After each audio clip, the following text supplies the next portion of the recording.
Welcome back, Benchwarmers. Week 1 has come and gone, and Week 2 is already underway. You know, the Packers are looking pretty good through the first 2 games. Our NFC North picks are starting strong. How about them Lions? Okay, yeah. They look like a fourth-place team to me. You might have been onto something. But there's plenty of season left. Well, let's talk about how it's starting then, shall we? I'm Corey, optimistic Titans fan. I'm Brendan, fantasy football hates me, and this is RB from the Bench. Before we get started, if you're not already, don't forget to subscribe to the channel and hit that notification bell so you never miss any one of the new episodes. Also, if you could please do us the favor, if you like what you see or hear, please don't forget to smash that like button. Smash it for us. Come on. It's free. It's free for you. It's free for us. Helps out the channel a lot more than you probably think. Hell yeah. All right. Well, you're in a remote location, visiting your parents. Yeah, parents are out of town. Well, I mean, you're not technically visiting them. So they're not there. So weird. Come hang out with grandma for a couple days and, on remote in the backyard. So a little different today for me. I like it. Hey, that backyard has plenty of memories for us, man. Yes, it does. Yes, it does. Including the hoop that we broke, and now there's another one because of it. All right. Hey, you know what? Things change, Sometimes you got to get some new stuff, But I'm glad that glad it's back up. Maybe that's what I should come do. I'll come by and shoot some hoops or something tomorrow. Sure, that sounds fun. All right. All right. Well, here we are. We're going to talk about some football. In case you didn't hear from the intro here, this one's going to be a little bit different. We're not going to necessarily go over anything particular. It's obviously just been 1 week. There's not too much to talk about. But what we wanted to do Super Bowl right now, I already know it. Book it. Yeah. All right. Let me rephrase it. What I wanted to do was continue to talk about football as much as possible.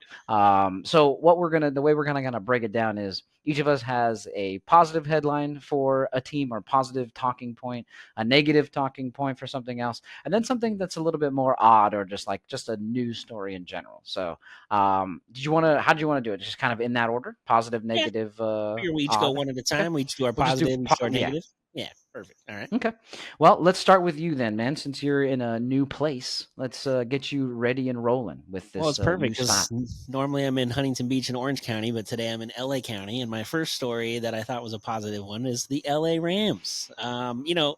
Even though not a big win score-wise against the Texans, but the Texans defense is pretty solid. And Stafford didn't play any preseason games, which the Rams don't ever play any. So it's kind of their preseason game is getting in those first 2 or 3 weeks and figuring things out. Devontae Adams is going to get better and better. Puka Nacua is a beast. I don't think they're going to miss Cooper Kupp at all anymore at this point. I think they're going to be fine. The offensive line is, and that's no offense to Cooper Kupp. No, it's just it's time to move on, and I think that they have a better situation with the pieces they have. The offensive line is a little beat up, so going into week 2 against the Titans, hopefully helps them a little bit. But overall, I just think the Rams kind of made them the defense, especially everyone thought last year they're young, maybe it's just a 1 year off, but they come out, they get the big stop late in the game with the veteran with the punch out. I think they have a lot going for them, and I think as long as Matthew Stafford stays healthy, I think the Rams are one of the 3 or 4 teams in the NFC that could ultimately be in the Super Bowl. So I think off the start, the Rams are off to a good start. Usually, the last couple of years they've been 1-4, 3-6, so hopefully that's not the case this year, and so far so good. Yeah, a lot of times they do have to play catch up towards the end of the year, and obviously they did it last year. They took the division. Now, granted, they were 4th. They were the 4th best team, or 4th best division winner. But you and I both talked about it in the division predictions episode for the NFC West. Now we had the Rams winning the division, but also we kind of had them moving a little bit farther along. They were about 10 to 15 yards short of beating the future champion Eagles last year in a snowstorm in Philly. Yeah, so really the only team I just think that they have a lot on the table. If you look at it. Oh, 100%. Everybody else got blown out. So it was fairly easy for them for sure. The one thing I want to add to your point about the Texans and their defense, a lot of people were concerned, I guess you can say, because of the Stafford injury with his back, that Danielle Hunter and Will Anderson were going to be coming out and just causing havoc. I mean, granted, they were able to put a lot of pressure. Like you said, they didn't put up a ton of points, but they were able to score as much as they needed to. And to your point about the Rams defense, they were solid throughout the entire the entire game. They held their own, especially when a lot of people talk more about the offense that is the Sean McVay offense with a Hall of Fame quarterback and a future Hall of Fame receiver in Devontae Adams most likely, and Puka, if he stays on this freaking track, bro, he's insane. So he's got a Hall of Fame career ahead of him as long as he can stay healthy and stay this talented. So a lot of talk about the offense, but to your point, the defense stepped up huge. Wow, for somebody who's a Cardinals fan, you know a lot about the Rams. Okay, side note. One, to your point, we live in LA, so it's hard to avoid it. But two, my grandma was a Rams fan. And when they moved back to LA, I tried my best to be a Rams fan, but after so many years rooting against them, I just couldn't do it. So now I'm like 50-50.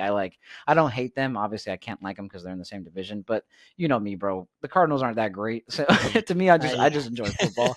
And them being the local team, I'm like, yeah, why not? All right. So then you're going to tell me your first headline of the year is the Cardinals winning, right? That's your first positive headline that you got, Skill?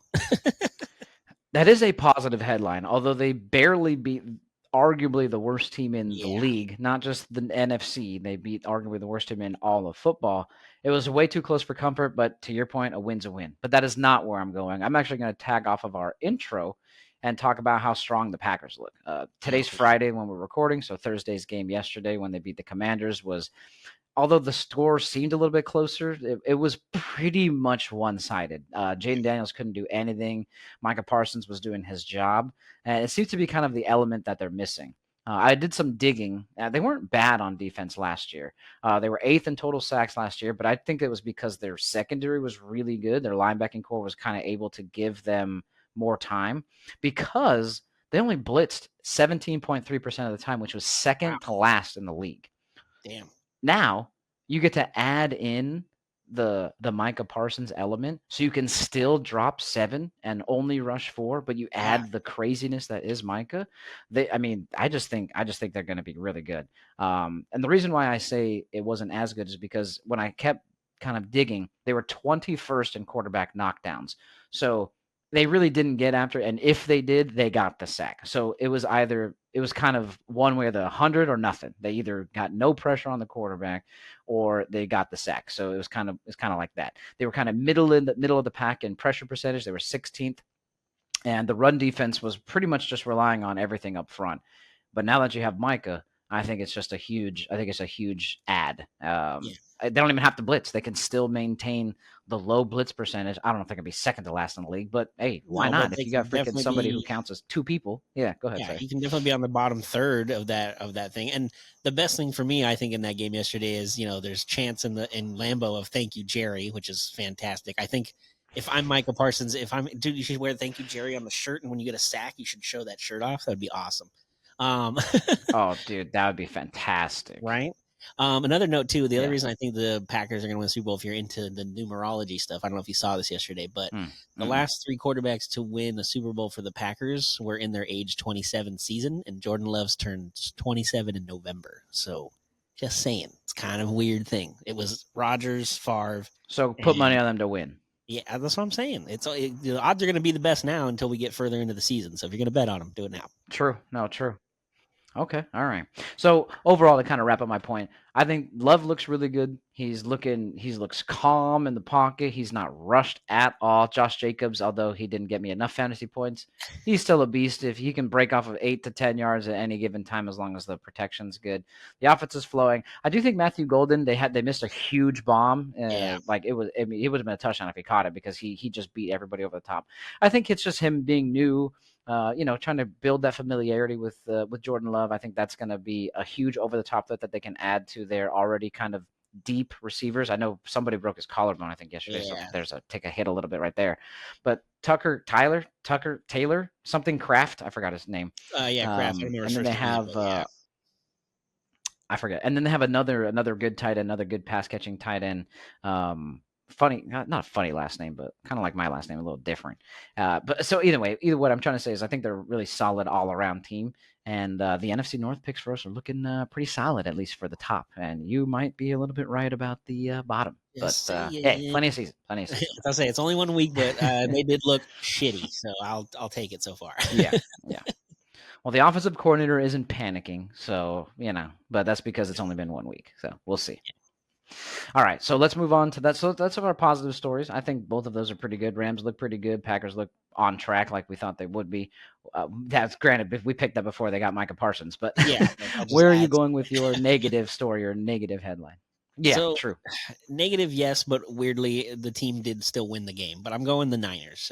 Brock Okay. Purdy's hurt shoulder is going to be out a couple weeks. Kittle's on the IR with a hamstring, and he's already on the back end of his career. I feel like him and Kelsey are kind of both on the last run here. There's just a lot of issues, and I mean, you're going to Mac Jones. I don't know how confident you are in yourself if Mac Jones is your starting quarterback. I Now, think he's better than Jimmy Garoppolo, but I'd call it a toss, to be honest. Maybe, I mean, Garoppolo did take a team to a Super Bowl, so I can't maybe say Mac Jones is better than him. Maybe in this moment, Kyle yeah. Shanahan took a team to the Super Bowl. Oh, that's okay. And that defense took the team to the Super Bowl. Yeah, that's right. We don't say Trent Dilfer took the Ravens to the Super Bowl, so I guess fair point there. I'm just saying.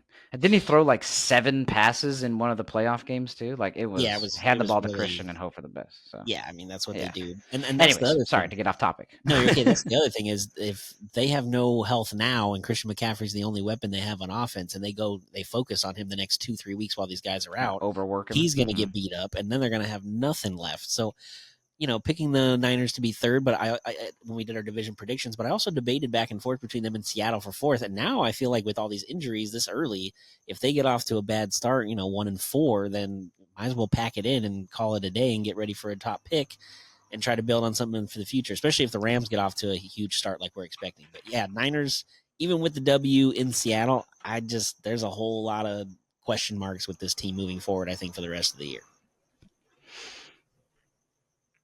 They do play in New Orleans, so yeah, that helps a little. It's a good, decent, like kind of, starting game. And then next week they host the Cardinals. So my sister is a Niners fan. Boo her.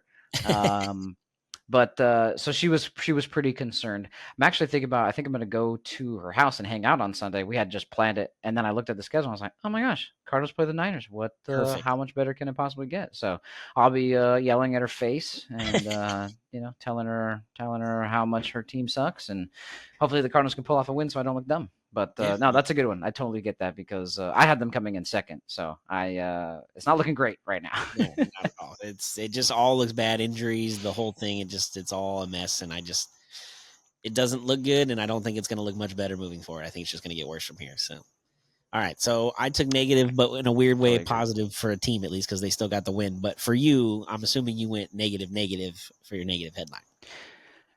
Yeah, I think it was just crazy. So I guess it's kind of two-sided or two-way here. I went with that the Dolphins, obviously they got fucking torched by the Colts. But my thing is that they held a player-only meeting already. That's sad. So I get it. It was a blowout, so it's got to be rough. But how rough can it be if it's just one loss? Again, just because you lose by 40 doesn't mean it counts for 2 or 3 losses. No, and it's still just one. You're just one. Oh. First game. And you were on the road. They were in Indy, right? But I feel like something else has got to be brewing if after just one loss on the road, you already need a players-only meeting. You know what I mean? I don't know. I mean, Daniel Jones looked like freaking Patrick Mahomes or Josh Allen out there, to be honest with you. He just completely torched the Miami defense.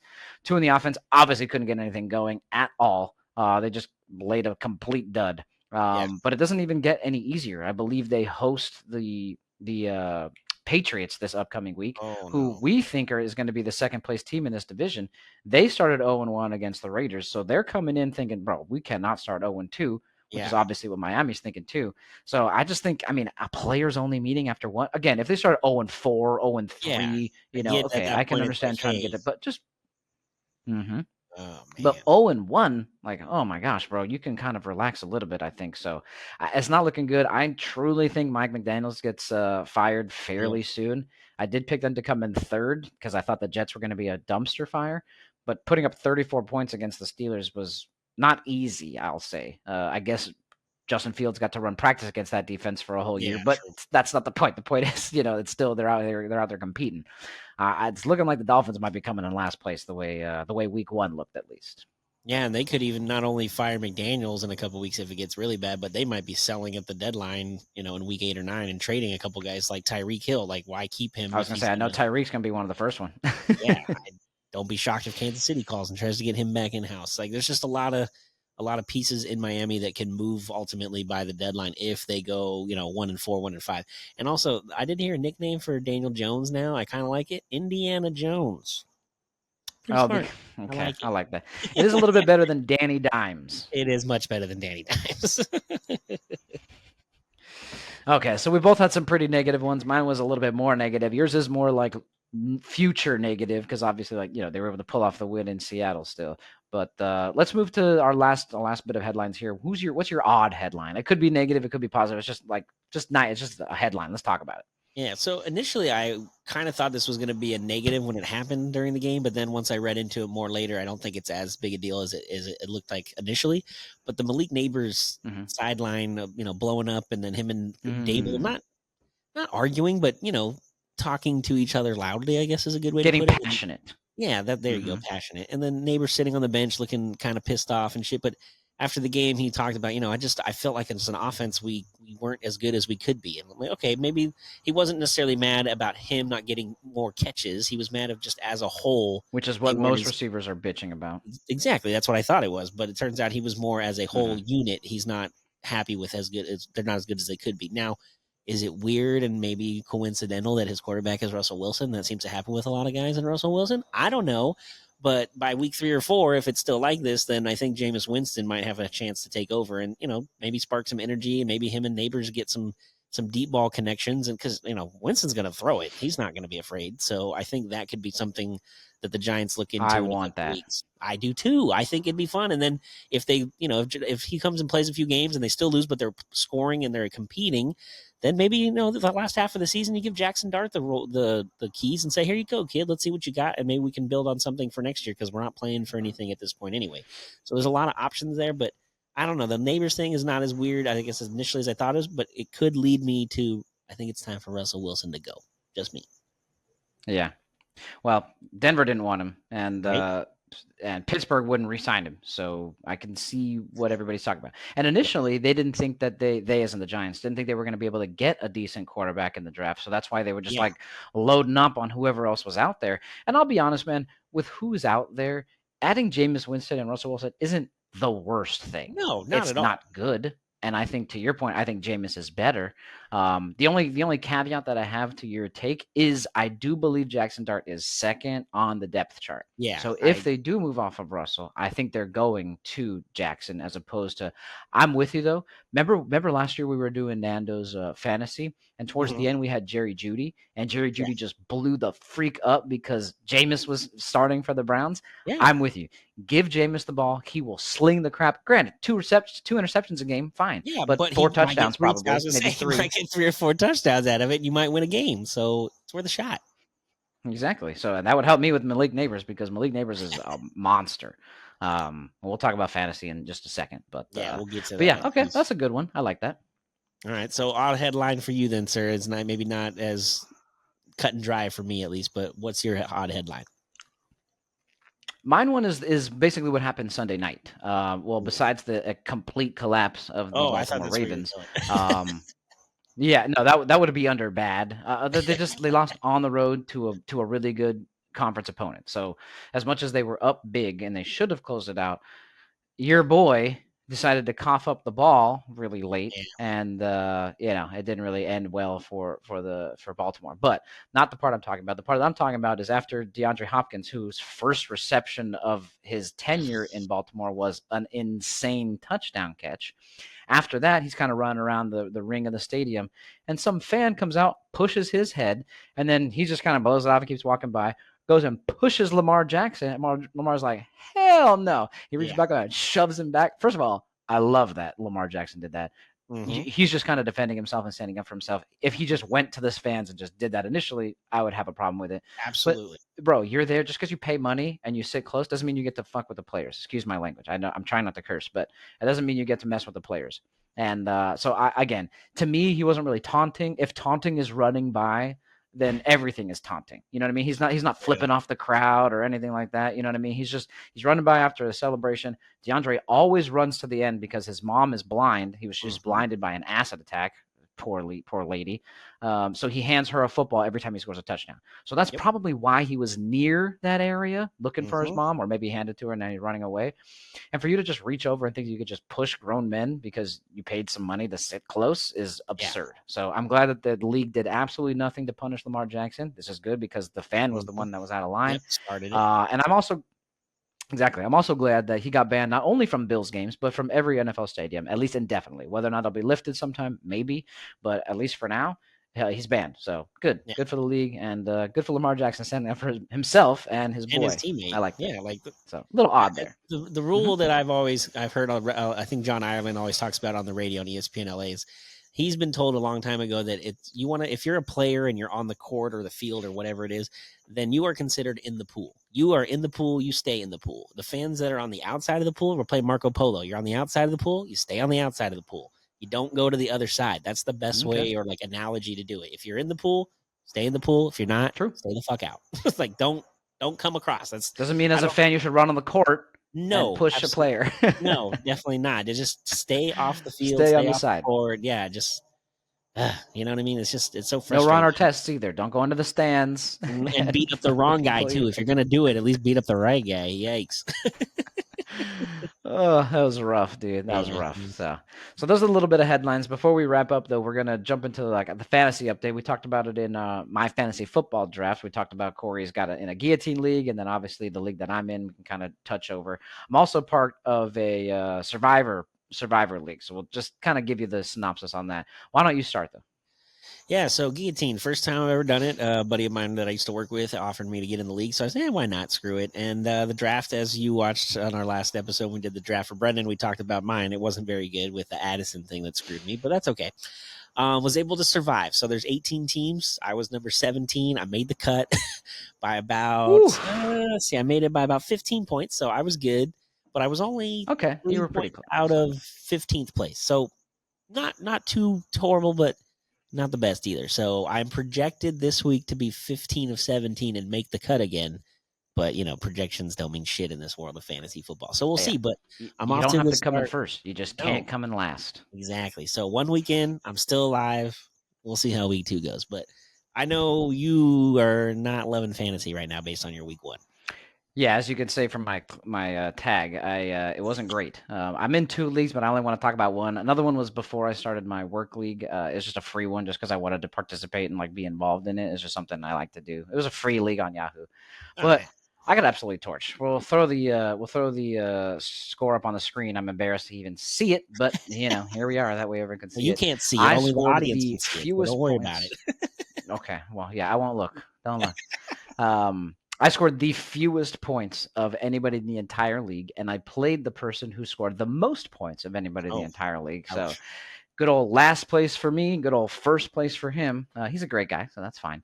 And it's only 1 week, I get it. And it's not, as much as points do matter, wins, losses is what needs to stack up. But I'll be honest with you, this week doesn't really look any better. So I'm playing the person who scored the second most points last week. So it's not looking great. I do have one question, Corey. Why didn't I draft Justin Jefferson again? Why did I pick I don't know. You talked yourself out of that one. What'd you go with instead? First pick?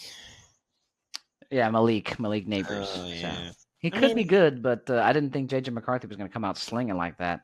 And, that's true. And I would have lost anyways, even with Justin Jefferson, but still. Yeah, but also, we talked about Neighbors and the quarterback situation in New York's not much better than who knows about McCarthy in Minnesota. So I guess either way would have been bad, but I guess you went more for the youth in Neighbors. But yeah, we probably should have tried to talk into Jefferson a little more solid decision. Jay Jets is the man. What am I thinking? It happens, man. And then quickly for the Survivor League, I picked the Cardinals week 1. It could have been a layup that you don't know until you played the game, but a lot of people were it was freaking close, right? I barely snuck out a dub there.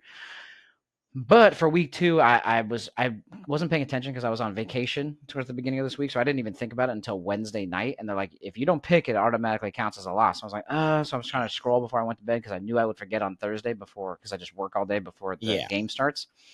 And so I went with the Rams. So you did talk them up. However, they are playing in Tennessee. I do think that Tennessee is going to put up a fight at home. They're going to be a little frisky, but I'm hoping that if this defense was able to hold the now third-year quarterback C.J. Stroud to only 9 points, maybe they can cause some confusion for a brand new rookie quarterback only in his second game in Cam Ward. I'm actually rooting for Cam Ward long term. I do hope that they lose this particular game because that will keep me alive in the survivor pool. But yeah, so snuck out one with the Rams. Apparently, I'm going just NFC West for now. Hey, Can't pick the Cardinals anymore, and now I can't pick the Rams anymore. But maybe the Niners next week. Oh no, the Niners next week play the Cardinals. Shoot. Oh, so you're definitely not picking maybe that the Seahawks. game. We'll see who they play. No. So that's where I'm at. So I'm still alive there, and so yeah, that was that. But yeah, we'll keep you guys updated on everything. Hopefully, Corey can make it to the end of the season with that guillotine league. That's kind of cool. Yeah, just, it's something new and trying to figure out, see how it all goes. The only thing is I when I did the draft, I was like, oh, I'll get guys on the bench because backups for week 4 and 5. I have no guarantee beyond this week. What am I can't get ready for week 5. I got to win week 1 and 2 first. What the hell was I thinking? I totally screwed up that draft. Yeah, true. Well, because you're used to drafting for normal fantasy and you play the whole season. So I get it. I get it a little bit. Don't be too hard on yourself. It's your first time. It's your first time. Yeah, I'm learning. At least you didn't pick Malik Neighbors instead of Justin Jefferson. You know what I mean? Could be worse. It wasn't Brian Robinson and Jr. and the Bijan Robinson mix-up or anything like that either. So it could be worse. Ooh, that was a crazy mix-up. Yeah, I saw that video. That was rough.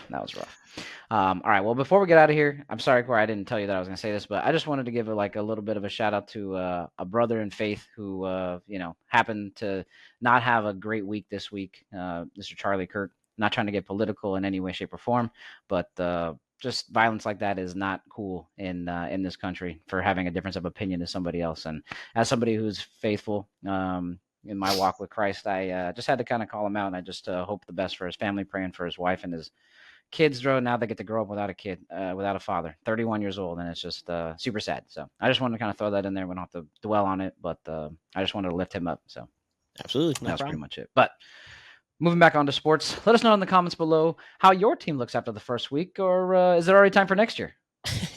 And hit us up on Twitter, Instagram, or TikTok at RVFTB. And, which headline caught you the most, or did we miss one that we should have caught altogether? What other headlines should we be looking on the forward, moving the rest of the way of the season? What other headlines are we not paying attention to? Let us know.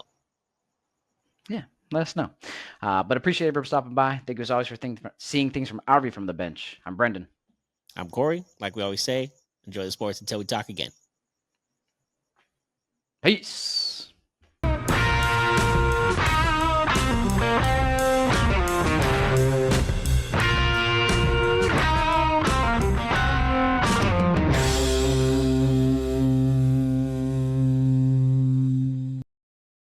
This was a Sycamore Fourth Studios production.